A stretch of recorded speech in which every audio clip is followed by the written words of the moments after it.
Yeah. All right, so the fourth T20I between India and South Africa has been called off due to excessive fog. Now, two talking points here. One will be, of course, fans and viewers wondering why a match was scheduled in Lucknow, which is north of India, during winters. The second question here is India losing important game time ahead of the World Cup, the home T20 World Cup, when their playing 11 is not settled at the moment. Joining me today for this show is Shomik Chakraborty and Bharat Ramraj. I am Gargi Raut and I will be your host for this show. Now, Shomik, starting with you, let's start with the main concern here, which is obviously the conversation on social media will be that why was at this point in the year, why was a match scheduled in the northern part of the country? But what are your thoughts? Because really it's about the BCCI's rotation policy, and the second factor to consider here is the fact that you cannot predict the fog. In the last show that we did, I explained how yesterday, day before yesterday, all flights were late, or some flights were cancelled because of the fog, and yesterday morning it was absolutely fine and everything went according to schedule. So fog is something you cannot ever predict. Dew, yes, is a factor that we can talk about when we talk about ODIs, but T20Is and winter should not be a problem. See, Gargi, it's sort of simple. BCCI have 38 affiliated units. Earlier, it used to be full members and associates. But Justice Lodha felt that way BCCI was not functioning properly, according to Justice Lodha.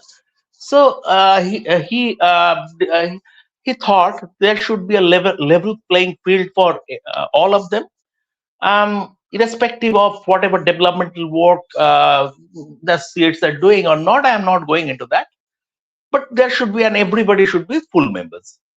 And accordingly, that just what Justice Lodha framed, that was accepted by the Supreme Court of India, and that's how the BCCI's new constitution, modified constitution, as approved by the Supreme Court, came. Now you have 38. All of them have equal status.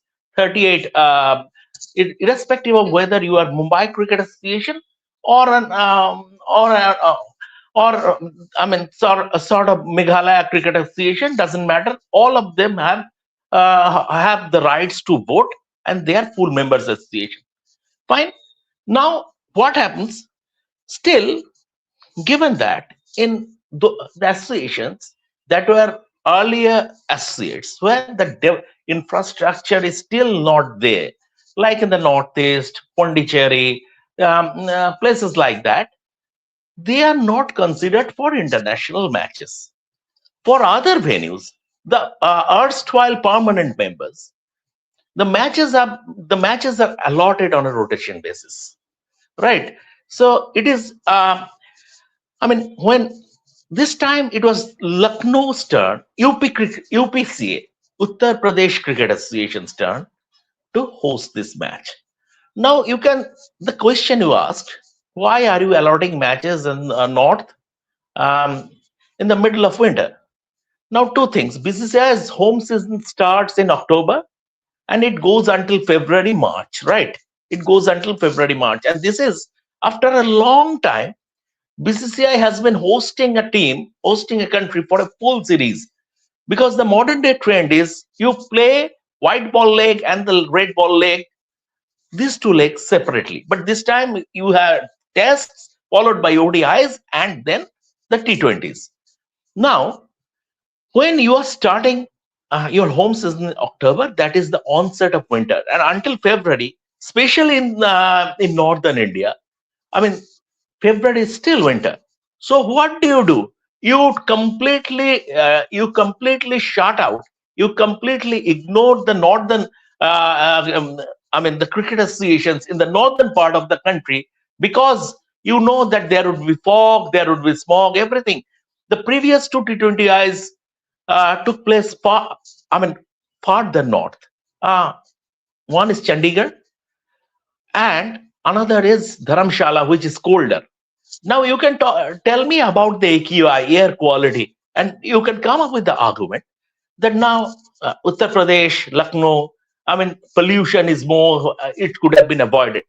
As we speak, Chandigarh's AQI, live AQI, if you go to the live AQI site, Chandigarh's AQI is 392 and Lucknow's is 369. So that, I mean, that's pollution theory also doesn't hold water. It is, I think, in a way, it is pure bad luck. This is my conclusion, that this is pure bad luck. Like you said, yesterday many flights were cancelled in Delhi because of thick, dense fog. Today everything was fine. So it is pure bad luck, I would say. Unfortunate the spectators, but they will get the full refund. And but there is something interesting. For the first time Hmm. in the history of Indian cricket, an international match was called off due to fog. Due to fog. Exactly. Yeah. So you can see what the odds are over here.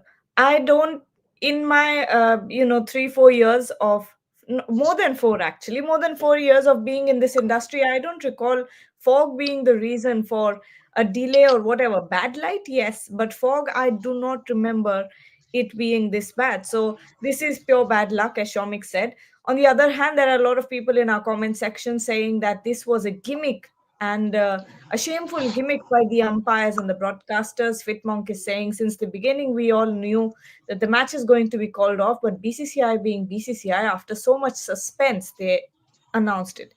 Well, Fitmonk and everyone else who's saying that this is a gimmick, this is not a gimmick. BCCI does everything in their power to try to resume the match. That is why, they waited for that long, possibly in an attempt to see whether or not the fog subsides. Sometimes it happens that due to winds or whatever, weatherly factors are involved, that the fog goes away. If there is high wind, there are chances of the fog going away. But unfortunately, it did not work out for anyone at all. And you can't just call off a match in the first hour of there being excessive fog. That goes. I think that is much worse than waiting, let's say, 3 hours to call off the match. Yes, Shomik. Before I go to Bharat. Gargi, my 2 pence before I hand it over to you. This is for the match officials. It cannot be done by their whims and fancies, or Yeah. by public demand. Things cannot happen on public demand. Certain protocols are to be followed. 9:46 was the cut-off time. So what if they would have called up the game after the fifth inspection at 9 p.m. and the 9:25 was the sixth. Fifth inspection happened at 9 p.m. and in 15 minutes the fog would have lifted. What if the BCCI, the organizers, everyone, the umpires, the match officials would have been at the receiving end. So until until they had that sort of assurance that we cannot start the proceedings, 9:46 was the cutoff time. 9:25, sixth inspection happened, and only after that they could. Certain protocols are to be followed.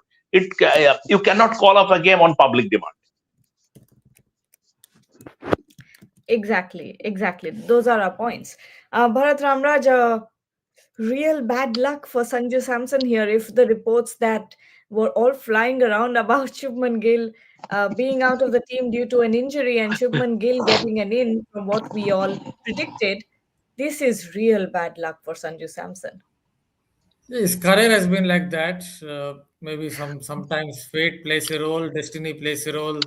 He's been in and out of the side for so many years. Then finally got a run in the side in T20I cricket. He scored runs, a lot of runs, scored 300s in a space of 8-10 months. Just because some couple of tall bowlers got him out with short pitch stuff, and they had to bring in Shubman Gill across formats because they thought that he's a future captain. He lost his place, and now he perhaps had one more chance again.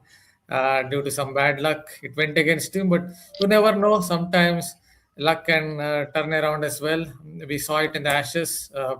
If you notice the number of false percentage shots that were drawn, Jofra Archer was at the top of the list in the first two tests, but he had got only 3 wickets. Today, I don't think he bowled as well as he did in the first two tests. He didn't draw too many foul shots, and he got 3 wickets for 25 runs with not so good deliveries. So sometimes luck turns around. Hopefully, from Sanju Samson's point of view, in the next game, maybe he will get a chance and will get in there 80 or 90 or whatever it is. Okay, Shiks here is saying Dharamshala match was so clear on screen, less AQI makes so much impact. The ground is pretty, they could have stayed back and kept all two matches there in Dharamshala. Shiks, the point here is BCCI has a rotation policy for the very fact that they want even the smaller associations to get matches so they can help with the revenue. So it doesn't make sense that a Dharamshala gets two matches while a Lucknow gets ignored. That goes against the policy of that goes against the rotation policy of the BCCI. So that's the whole point. Fitmonk is saying, Sanju, today I will perform. Fog says, excuse me. Okay.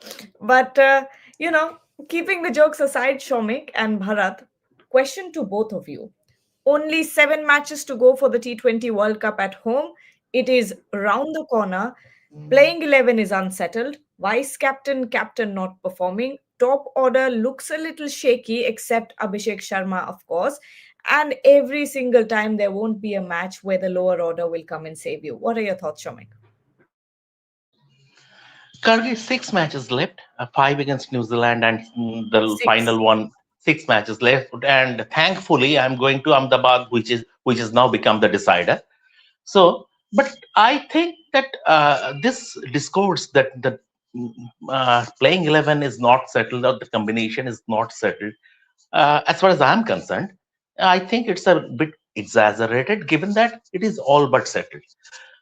You are you are a bit iffy. You and I are a bit iffy because Shubman Gill and Surya Kumar Yadav, they haven't been scoring runs. That is an area of concern. If Shubman Gill eventually going ahead, Shubman Gill loses his place in the team, then you have adequate backup. Sanju Samson is already there, and you have the option to bring back, or rather bring on, Jasasi Jaiswal, who recently played a blistering knock in the Syed Mustaq Ali Trophy, and we all know how good a batsman he is. So you have two very capable options. Sanju is already part of it, and outside the team there is Jasasi Jaiswal. So by in any case, Shubman loses his place in this team, which I don't see. I still back Shubman to score runs, at least 150, as Praveen Amre said, and that will be the turning point. I still believe that, but you never know. As far as Surya Kumar Yadav, yes, it's a concern given that it's been this year has seen steady decline. Now, 6 matches to go for the World Cup, you cannot replace your captain. So you have to hope that Surya Kumar regains his mojo. I think what Abhishek Sharma said after the Dharamsala game at the press conference, that my job is to express myself. Surya should take a leaf out of Abhishek's book. Sometimes, sometimes you need to go back to move forward. So Surya, I think, needs to go back to move forward. How was he as a batsman when he was a world beater? I mean, there is no. I mean, he sort of there is no thing of getting your eye in. He went bang bang, and the range he has. He was called Mr. 360 degree. So channel your inner Mr. 360 degree. You go back to move forward. So that is the thing. Surya Kumar Yadav, Surya Kumar Yadav. I also expect Surya Kumar Yadav to come good, given that given that he is quality, and also you don't ignore Surya's captaincy. Surya is an ex Surya at this level, and now India cannot lose this series, right? India cannot lose this series, which means they will remain unbeaten in 14 straight T20I series, which is a remarkable achievement. Indian Test team is bad. Indian white ball side, that across formats, T20 and ODI, they are an excellent bunch. Bharat, similar question to you. India unsettled at this point. India 11 is unsettled. There are no qualms about it. But going forward, what do you think is the strategy that the management will employ? Because really, after this match, every single game counts here. Yeah, for especially both Surya Kumar Yadav, Shubman Gill, it definitely counts. Maybe for a few others as well. But I don't think they will make any drastic changes, especially in relation to their captain, because it's too close to the T20 World Cup. So Surya Kumar Yadav will continue as the captain. Having said that, you have to remember he's not getting any younger. See, Surya Kumar is Yadav is not someone who depends on edicts of batsmanship in terms of his footwork. So he's someone I depends a lot more on hand-eye coordination. So I think that is one thing that you have to consider with Surya Kumar Yadav, because it's not like he's just trying to play defensively. If you look at some of the shots that he's got out, he's trying to play the pickup shot, got a leading edge, got out.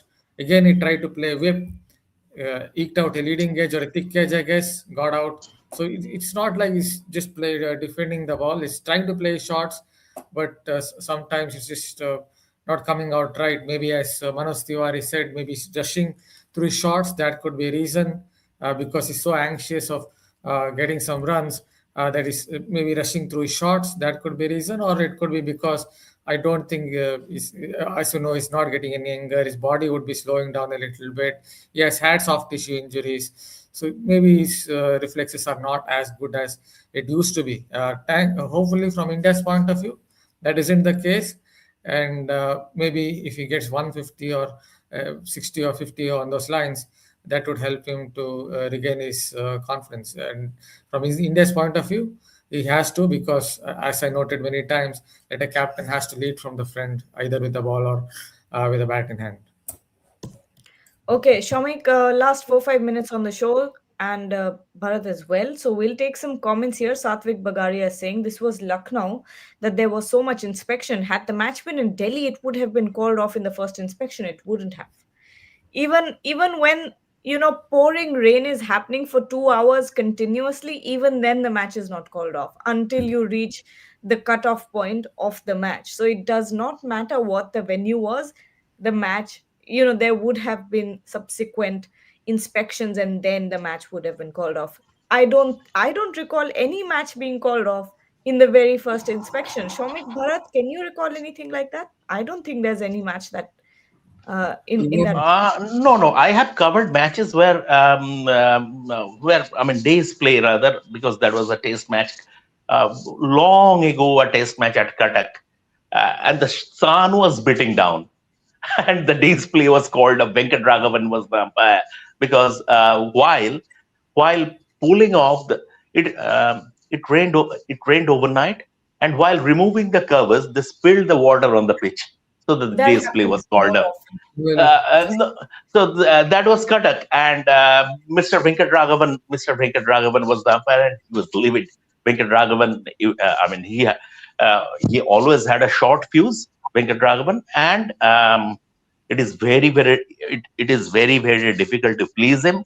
He has a short fuse, and he was livid.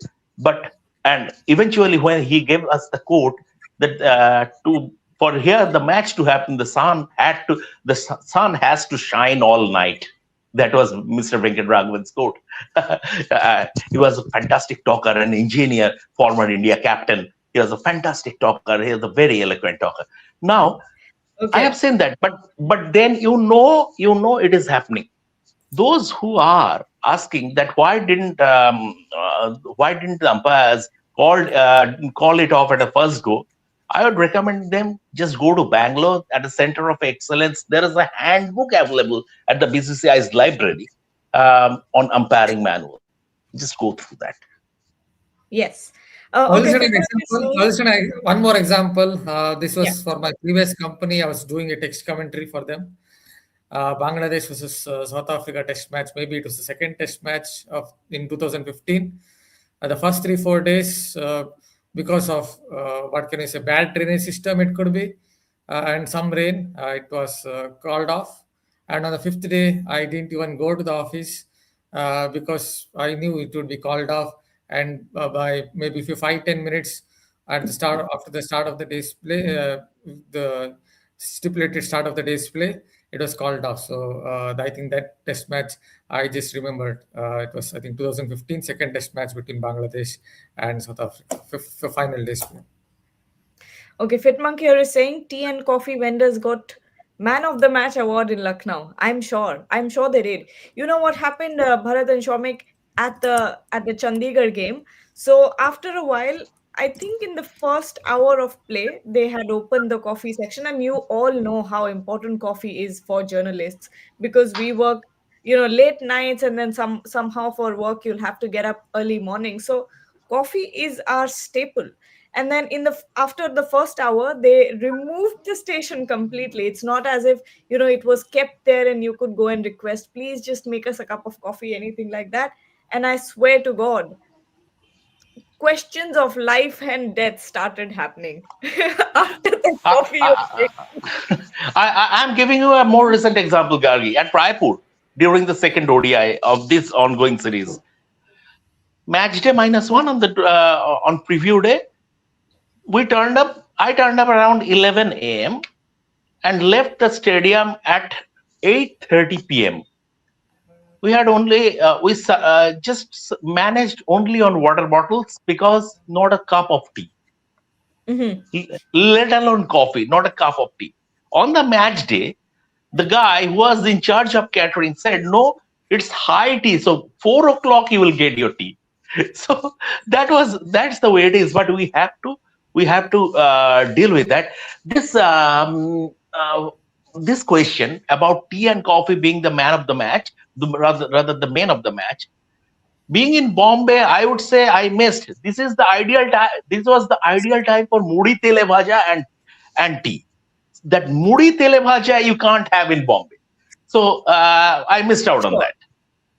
But one thing I liked about Eden Gardens, and like you all know, this was my first test match covering it officially at the Eden Gardens. And I loved how there were, from the canteen, after time to time, there were people who were serving us coffee and tea uh, after every couple of hours, or if after every hour, they were doing the rounds. And I loved that. And they also had packets of biscuits. And I've never seen that before. Guwahati hosted their first ever test match. Mr. Uh-huh. Devajit Saikia's home association, Yes. Yes. and until the last reporter was there at the press box, they were serving tea and coffee. How Brilliant interesting. management. So Yes. in fact, I told Mr. Saikia that thank you, sir, thank you. The way you have conducted everything, I mean, we are absolutely, we there was no scope for any complaint. Yes.